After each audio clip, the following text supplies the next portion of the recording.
Google is watching you. In fact, they even got sued for doing it while you were in incognito mode.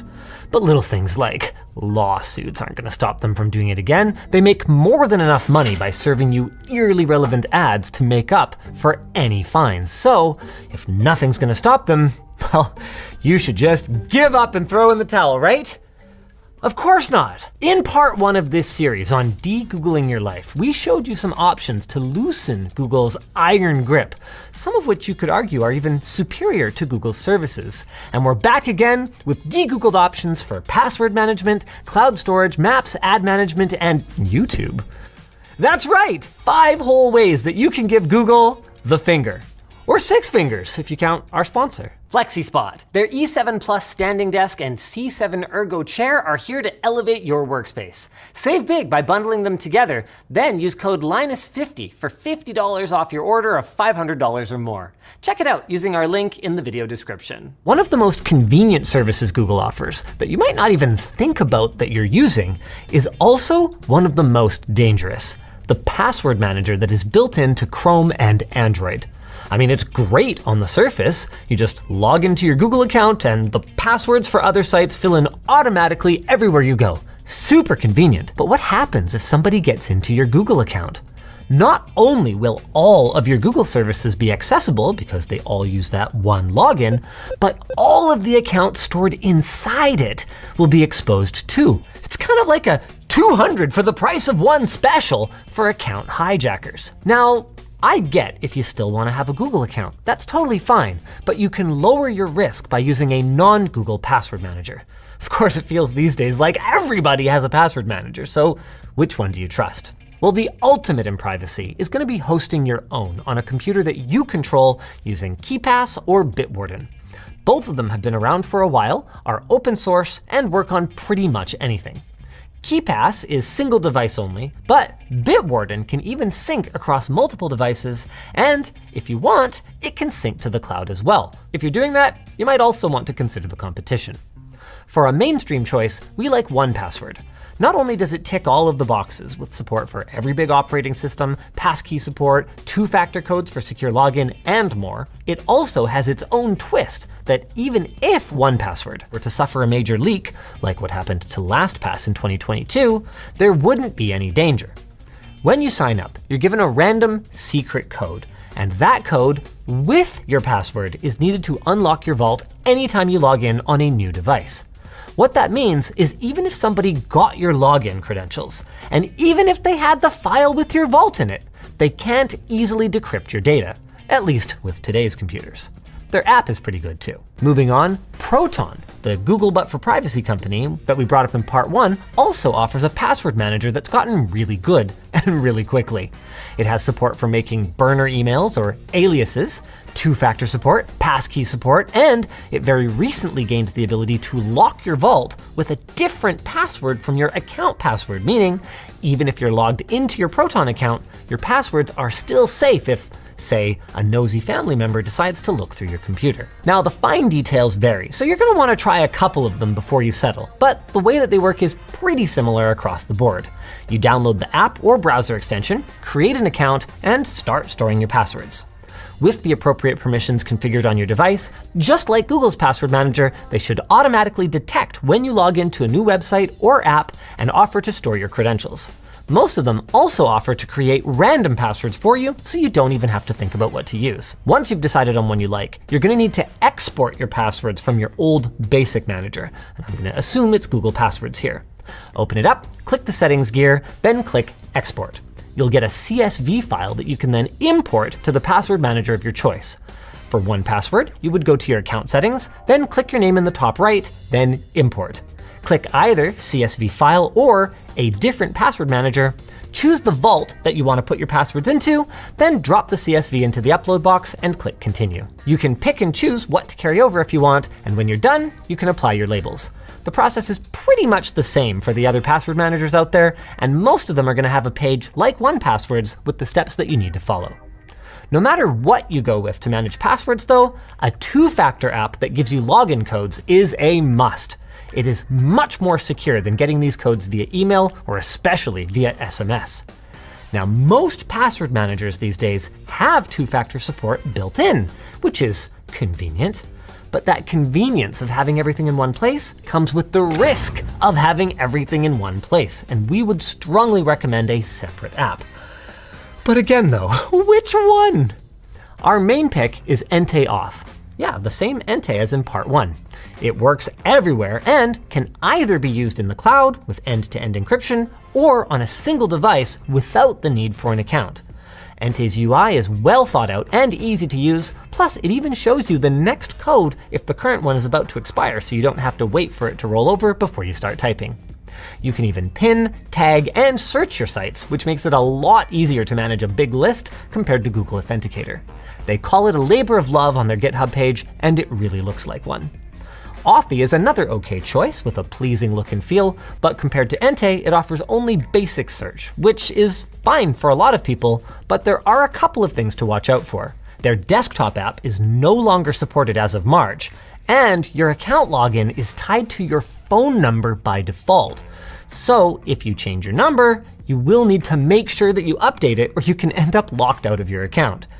The good news is that recovering your account only takes a few days, if that happens, and there's not a major security implication to this, because if someone gets access to your phone number, they would also need your backup password in order to get your codes. Now, if you want to use something other than those two options, that's probably fine. Just make sure that it's encrypted and secure if it synchronizes across devices, or that it never leaves your phone. Whatever you use, the way to add codes is pretty much the same. Go to the site or app you want to secure, enable two-factor authentication, then on your app, tap Add and scan the QR code. Enter the code the app gives you into the site, and you should be good to go. Just please make sure you put your recovery codes somewhere safe, and not in your password manager if you can avoid it. If you can't scan the QR code, by the way, for some reason, most sites and apps will let you manually type a secret key instead. Now, migrating from Google Authenticator is a little tricky, but not too bad. You can export your codes as QR codes by tapping the hamburger menu, then transfer accounts, then export. Select the accounts you want to transfer, and you'll get a series of QR codes. At this point, though, you'll need another device with a camera that is logged in with the authenticator that you want to use, and then you can use the import function. In Ente Auth, you get there by tapping the hamburger menu, then data, then import codes. Choose Google Authenticator, then scan the codes, one by one. Yeah, it's a bit of a pain because Google expects you to only ever do this if you're upgrading to a new device, but once it's done, and you're free! Free to go anywhere you like! As long as you don't mind Big Google following you around. That's right, Google Maps is so dominant that when Apple Maps came out in 2012, many people considered it literally unusable, in spite of Apple's efforts, because of how poorly it compared to Google's worldwide fleet of vehicles that maps out the roads and takes photos as they go. Now, one popular alternative used to be Waze, but that has also been owned by Google since 2013. Apple Maps, speaking of, finally launched a web app. It went into beta actually the day that we wrote this, and Bing or even MapQuest can stand in for Google Maps in a pinch. But in the spirit of de-Googling, we kind of wanted to find something a little more open, like OpenStreetMap, which makes maps from user submissions and has support for front ends that include some pretty advanced features. Magic Earth, for example, is available on iOS and Android, and on top of offering turn-by-turn navigation and crowdsourced traffic data, it can also act as a smart dash cam with driver assistance to warn of things like forward collision, stop-and-go traffic, lane departure traffic signs, and more. Now, you probably don't want to rely on those features for safety, and we did encounter some odd behavior even just in the basic search functionality, but it's free for personal use, so I'd say it's at least worth giving it a try. And the same goes for Osamand. It has many of the features that Magic Earth does, but also offers plugins to enhance its functions beyond even Google Maps. The only problem is that what I would call 18643 52 Avenue becomes 52 Avenue 18643 Euro style. And I'm not allowed to just type in AVE. It has to be Avenue. Look, you can learn to live with it, but I can also see why most North Americans don't bother. One last option is to use a search engine like DuckDuckGo or Kagi, who we talked about in part 1. Both use Apple Maps, though Kagi offers other sources too. And while neither has the features or tight integration Google does, Kagi offers the option to start navigating via Google Maps, Apple Maps, or Waze so that you can, I don't know, use Kagi to search and then just use Google to, okay, maybe it's mostly only useful for trip planning rather than day-to-day navigation. Now for a big one. Google Drive is so common for cloud storage that for a long time, we even used Google's lax storage limits to back up our entire petabyte server. It's convenient, especially to quickly share files, and their privacy policy claims that they encrypt your data and don't use it for advertising. So a secondary Google account just for Drive could be an option if you don't mind some Google in your life. You know, like a cheat day. But we are de-Googling, and that means exploring other options. There's the big ones, like Dropbox, iCloud Drive, and OneDrive, who all also offer encrypted storage, and even extras like protected vaults that require a password to access. But if your email is also with the company you're using for storage, you need to be careful what you store there in case of a data breach. One way that you can make sure that you're secure is to encrypt your files locally on your computer using something like Cryptomator. Then you can sync those files to any cloud storage you like, though you won't be able to easily share anything uploaded this way unless you also share your encryption key. If you want something a little different, then there are other options like Proton Drive. We mentioned these guys earlier and in part 1 with their email service. And while keeping all of our eggs in one basket is one of the reasons that we're skipping out on Google, Proton offers the ability to use a secondary password to unlock your data after logging in. Again, to prevent someone with access to your computer from digging through your stuff. Proton's biggest problem though is that you can't purchase more storage than they offer in their plans. And if you're not on a family plan, that limits you to just 500 gigs, even at the ultimate tier. Now they do sometimes allow you to upgrade to their older Visionary plan that gives you multiple terabytes of storage, but you're forced to subscribe on an annual basis for a pretty hefty sum. Still, if you're not backing up massive amounts of data, Proton Drive is very Google-like, but not run by Google. Of course, it's not run by you either, is it? And if you've got the hardware to run it, whether it's a spare or dedicated, that's where OwnCloud and NextCloud come in. Both of these will need you to forward ports on your router or install a remote network access app like Tailscale in order to access or share your files away from home. But for your trouble, you get way more control than you do with a cloud storage company. Both of them are free to download open source software with paid extras. OwnCloud is tuned more for our professional setting with Teams, while NextCloud has a host of features that might appeal more to home users, including a TrueNAS plugin that makes it easier to set up on a network storage PC that you might already be running. The last big drive alternative we'll talk about is the Swiss Post Service's Tresorit. It's favored by governments and NGOs for its strong privacy and security, making it a great choice for the paranoid. And on top of that, it's actually a pretty good service in its own right. It even provides a plugin if you want to stick to using Gmail, and has apps for every major OS, even a Linux terminal app for your NAS. The files you upload and share are end-to-end encrypted, and if you're extra paranoid, you can also require the person on the other end to verify their email address before they're allowed to download it. All of this comes at a cost though, with the free version only providing 3 gigabytes of total storage, and the biggest package coming in at 4 terabytes and costing significantly more than Google's options. Though I guess you get what you pay for.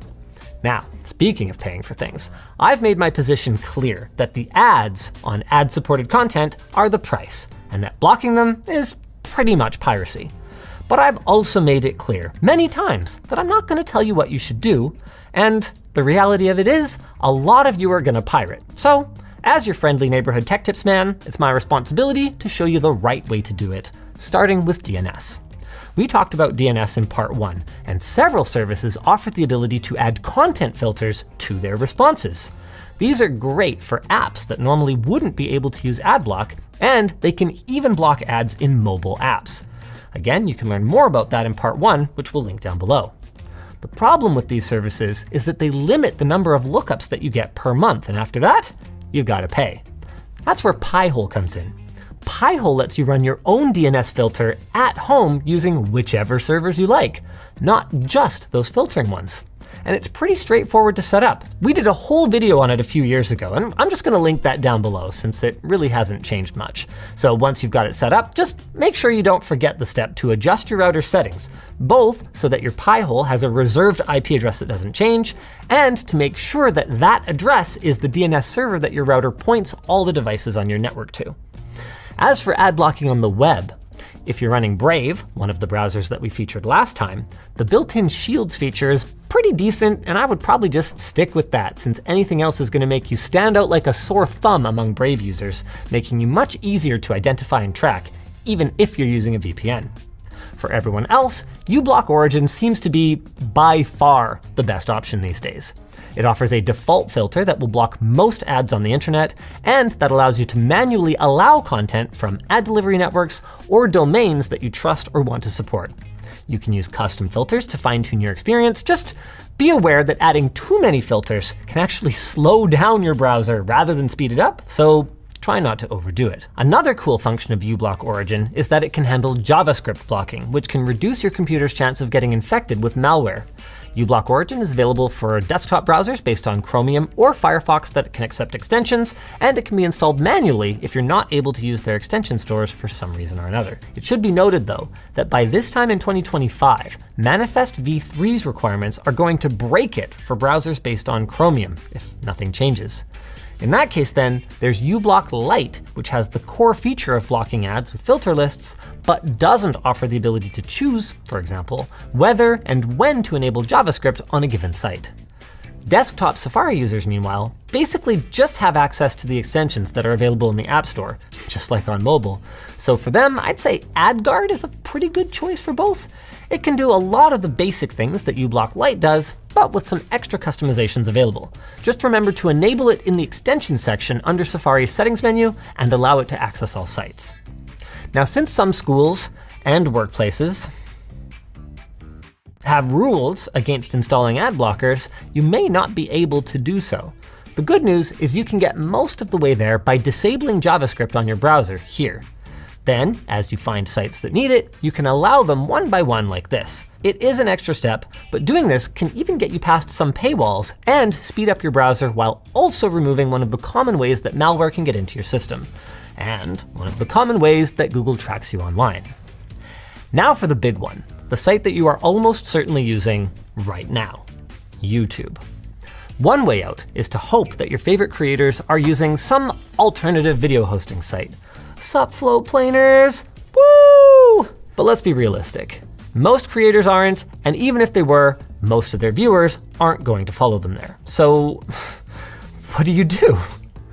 Well, one option is to download videos using one of these tools and watch them offline. You'd still have to browse YouTube to discover content though, which would give Google lots of juicy information about your preferences. So how about an app like FreeTube, LibreTube, or Yati? These apps hook into YouTube for realsies, get around the almighty algorithm, do not display Google's ads or trackers, and if you import your subscriptions by using Google Takeout, you might even get notified when there are new videos on your feed. Now, importing from Google Takeout sounds hard, but it's actually pretty easy. Just log into your Google account dashboard, go to Data and Privacy, then scroll down to Download your data and choose what you'd like to export. In this case, you would deselect all, then check YouTube and YouTube Music. Click the All YouTube Data Included link and select only what you want to download.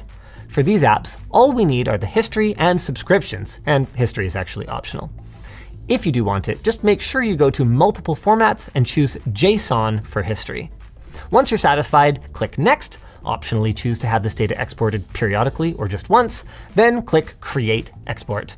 Depending on the amount of data, it could take some time, but eventually you'll get an email with a download link. You can then unzip it and import everything into your front end. In FreeTube, you'll find it under Data Settings. For Android users, there's GrayJ and NewPipe. They hook into popular streaming services, including YouTube, with plugin support that promises to add even more services in the future. Everything shows up on your feed, and they store your playback history, subscriptions, and your playlists locally on your phone or tablet. There's no iOS or desktop app for either though, and according to the FAQ, there isn't going to be one anytime soon. If that's a problem for you, you can also just run your own YouTube using Invidious, which lets you fully customize the way that pages look if you know how. You can even use those other apps with it. Now, like the search engine from part 1, public NVIDIA servers do exist, but using them means that you are trusting that the people running them aren't just gonna track you like Google does, or even insert malware. For that reason, it's best to use Tor or a virtual private network, like our frequent sponsor PIA, who we're gonna have linked down below, to hide your IP address whenever you're connecting to servers that you don't own. Since the ones listed on the NVIDIA site must have no analytics, that makes one fewer way that you can be tracked online. However, these servers are not guaranteed to be as reliable as YouTube's. I mean, say whatever you want about YouTube, it rarely goes down. But what if there were another way? Okay, this is funny.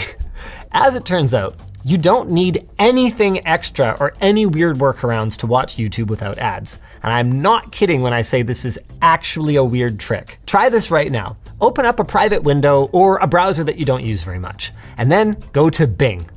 Copy the address of this video right now and paste it into Bing. Then click on the thumbnail somewhere around here and what? What? Where's the ad? You're not signed into Bing or YouTube, and assuming you used a random browser that you don't usually use, you've got no ad block active. So yeah, you need to put up with Bing's crummy interface, but either Microsoft is paying Google to be able to show YouTube videos on Bing without any ads, or maybe neither of them ever noticed because no one uses Bing. Either way, I don't know, free YouTube Premium. Let's go Bing! All right, that's not really a reasonable alternative to YouTube. And like those alternative front ends and those apps, it's just YouTube with extra steps still, and if Google decides to get rid of them, they will all disappear. But for now, we've at least given you some options to enjoy your favorite creators without giving Google quite as much information. Of course, we aren't done yet, and for part 3, we'd like to hear from you guys. What services do you recommend? What Google services do you want to stop using? Let us know down below, while I let you know about our sponsor, FlexiSpot. If you're looking to elevate your work setup from that desk and chair that you picked up at your neighbor's garage sale, FlexiSpot is here to help. Their E7 Plus standing desk has a 4-leg foundation, making it more stable than 2-leg offerings. Plus, it has a weight capacity of up to 440 pounds while in motion, meaning you can absolutely load up your desk with the chunkiest of monitors, peripherals, and more.